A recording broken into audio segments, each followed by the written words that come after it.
Welcome back, my friends, to All Cars. I am John, and it is time for another Motorweek Retro Review reaction video from me. This is the 1991 Mercury Capri XR2. I think that's the hopped up version of it. And last week I did the Mercury Cougar, and I have even less experience with the Capri. I've seen a few. I think I may have sat in one in a dealership, but I've never known somebody to own one or somebody personally who owned one. I thought they were a cool vehicle, but they combined kind of the worst of both worlds of two different vehicles to me. First is the Miata, and the second is the Lotus Elan. This should have been, could have been a home run and given Ford its American Miata. And it is such a missed opportunity, but it is an example to me of the schizophrenia Ford had in the 80s and the 90s. They could apply themselves and beat almost anybody with really fabulous products, like the Ford Taurus comes up a lot, but their trucks were very good too. But then they turn around and waste billions of dollars and come out with the Ford Contour, which turned out to be not only too small for American taste, but also unreliable, although it handled well. This is another example. I'm sure they're going to mention it, but this was actually an Australian product, and it's based on the drivetrain of the Mazda 323. So Ford decided, hey, we can come up with a sporty car. You know, there's no MGs, there's no Triumphs, you know, the Alpha Spider. We can do this, and we've got it. All we have to do is bring it to America. And when they were readying this for Australia, Mazda was bringing the Miata to America. So when the Miata was a hit, Ford smelled the cash, their greed glands started secreting, and they decided to bring this over here. And unfortunately, they because they could have made this really special, but instead they took a piece of crap and they brought it here, and within months, its reputation was destroyed. I'm interested to hear what Motorweek says here, because I've always had the opinion that this was a durable car from at least a drivetrain perspective, and pretty well handling, if not quite Miata, that just with a few extra pieces of effort on Ford's part, they could have had a hit on their hands. Week is made possible by TireRack.com, RockAuto.com, and State Farm. Well, hello and welcome again to Motorweek 90. We're glad to have you with us. This is our long-term Mazda Miata, the car that jump-started the market for small, open sports cars. It's quick, fun to drive, and reminds us of British roadsters of old. But move over, Miata. This is the Mercury Capri, the contender from Ford that's built in Australia. On the surface, it would seem that Lincoln Mercury is out to capitalize on some of the Miata's success by building another open sports car in the retro genre. But we found that the Capri is more than just a Miata mimic. All right, so two things. First off is Ford wasn't exactly copying the Miata, not to mention its front-wheel drive powertrain here, but they were developing them at the same time. So it was concurrent, but it just goes to show Mazda was much more focused and willing to sweat the details to do it right. Ford, they took an existing powertrain and a chassis and had somebody design a wedge and called it a day. Very disappointing to me. Extremely disappointing. And what makes it more disappointing to me is when Lotus came out with their front-wheel drive Elan. It wasn't accepted. It wasn't overly powerful, but it was the best handling front-wheel drive car of its day. And Ford, I honestly think it was pretty good looking. The proportions are off a little bit, but Ford didn't even do that. This is kind of a mailed-in 80s design that they just reproduced. They could have made something so special here, and they ended up with something that looks like a doorstop, honestly. The 1991 Mercury Capri, while similar in concept to the Miata, has a personality all its own. The Capri isn't just a two-seater, it's a 2+2. That means you can take the kids along for the ride. This is as practical as a small roadster can be. On the downside, the Capri's space-efficient design makes for awkward exterior proportions. The car is cute but clumsy looking. I would agree with that. That's really well stated. I mean, the hood looks a little long. The overhang in front of the front wheel looks a little long. The space behind the door looks, guess what, a little long. And then there's this deck. And, if they'd done something with it, made it look like an Italian speedboat or something. But they didn't. And oddly, this was styled in Italy. So, you know, having that rear seat, it's a place to throw a bag, okay? It's a little something, but it shows, to me anyway, Mazda was focused on creating a roadster and creating the magic that those old roadsters gave you.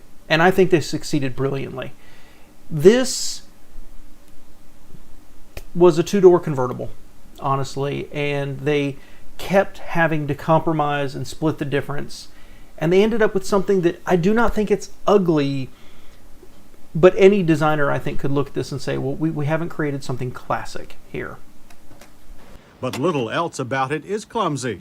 The top stows beneath a locking, solid cover, which lifts easily out of the way. It's not the lightest top we've tried, but it does lift easily and quickly drops into place. There are two latches used to secure the top to the windshield post. They take a bit of muscle to use, but the women on our staff found them manageable. The top itself was watertight on our car. The only complaint some staffers made is that it can't be raised or lowered by a seated driver, as in the Mazda Miata. And you know what? I don't care about that. I don't care too much that I can sit in the driver's seat and be surprised by a rainstorm and reach back there and lift the top over. That's not a huge concern for me. But it's interesting, he points out it was watertight, because one of the downfalls of the Capri was when it came here, it used really poor materials, and early reviewers, it leaked like a sieve. Now, Ford quickly corrected it, but the damage was already done. The car developed a reputation. So it's interesting he mentioned that. And like the Miata, the Capri is a result of a global design effort. The outside was done by Italy's Ghia Studios, the interior by Ital Design of Turin, and engineering was done by Ford's Asian Pacific Automotive Operations. The airbag-equipped steering wheel is linked to a front-drive chassis from the Australian Ford Laser, which borrows heavily from Mazda's 323. Built just outside of Melbourne, Australia, the Capri has a complete set of analog gauges.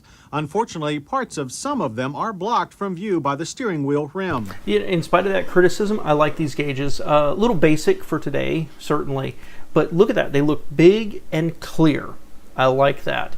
You know, the thing is in the 90s, let's say, maybe in the 80s a little bit too, American auto manufacturers tried to do these worldwide designs, right? Whether it's the Ford Contour or it's the Cadillac Elante, whatever it is.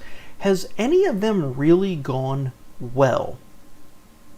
I'm sure there's a lot that's hidden, like the Buicks we get today from China or whatever it happens to be.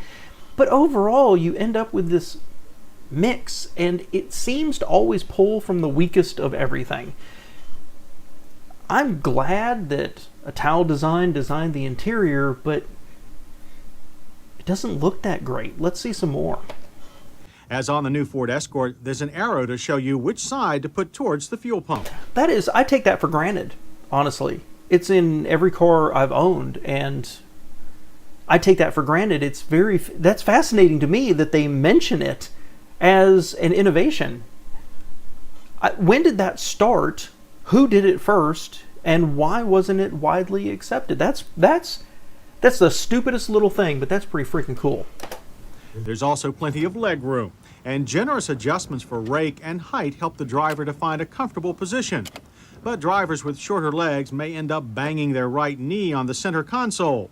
Enthusiastic drivers will appreciate a dead pedal for proper driver bracing. Dash controls are easy to reach, though they lack the Ford family resemblance. Ditto the stalk controls. Cruise control is optional on the base Capri and standard on the XR2 version. The XR2 also comes with air conditioning as standard, and the heat and ventilation controls are arranged in efficient Japanese car fashion. I'd like to say, all right, so I like symmetry, and I talk about that a lot. On the Cougar video I just did, I commented about how it had round vents. I've commented on, I don't know, say Genesis, and the lack of symmetry inside. This almost goes too far. Big square vents and big square and big square. You know, let's add a little style to it as well, and a little curve at the top necessarily isn't enough. A boring dashboard, a very boring. I imagine it was very easy to assemble. Let's put it that way. The standard XR2 radio is an AM/FM cassette.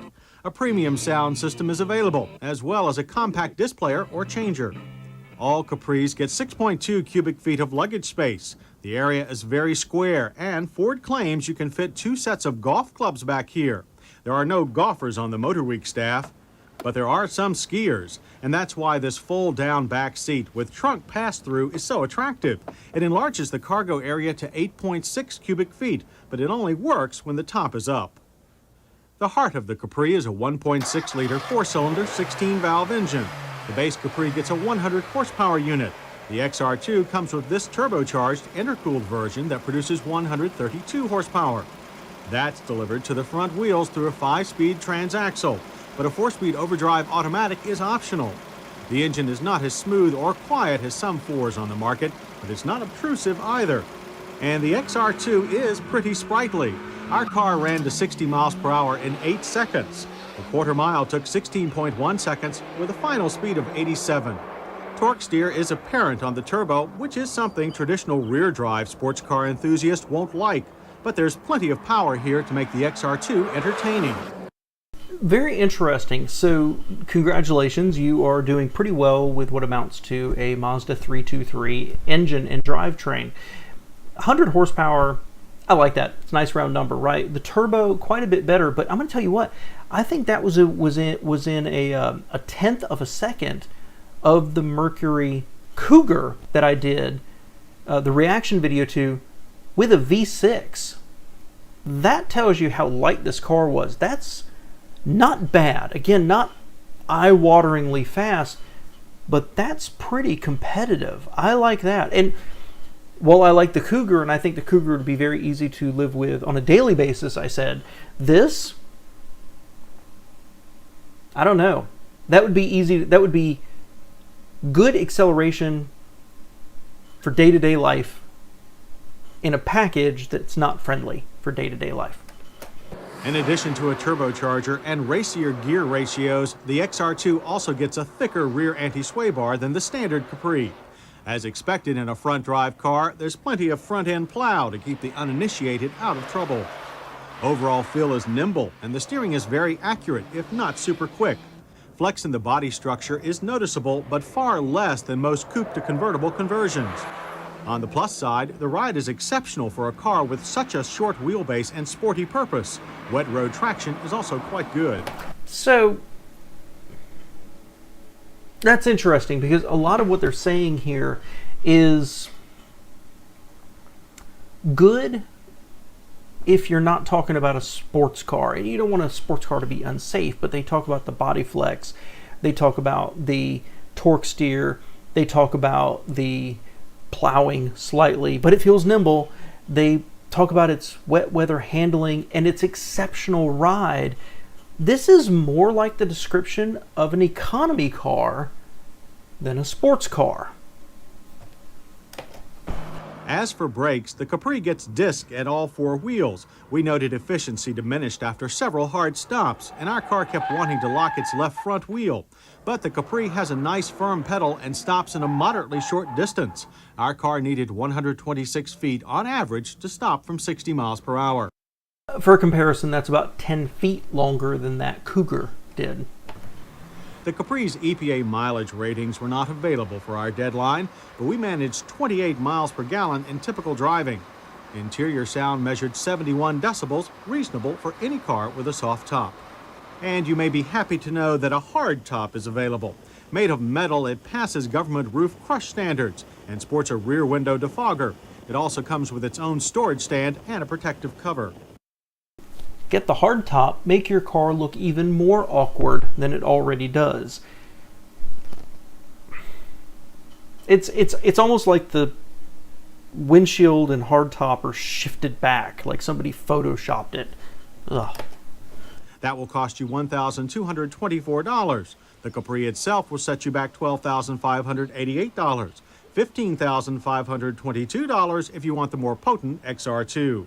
For comparison, the Mazda MX-5 Miata costs thousands more and doesn't offer some of the equipment found on the Capri. But its rear drive platform, crisp handling, and positive feel make it a true sports car.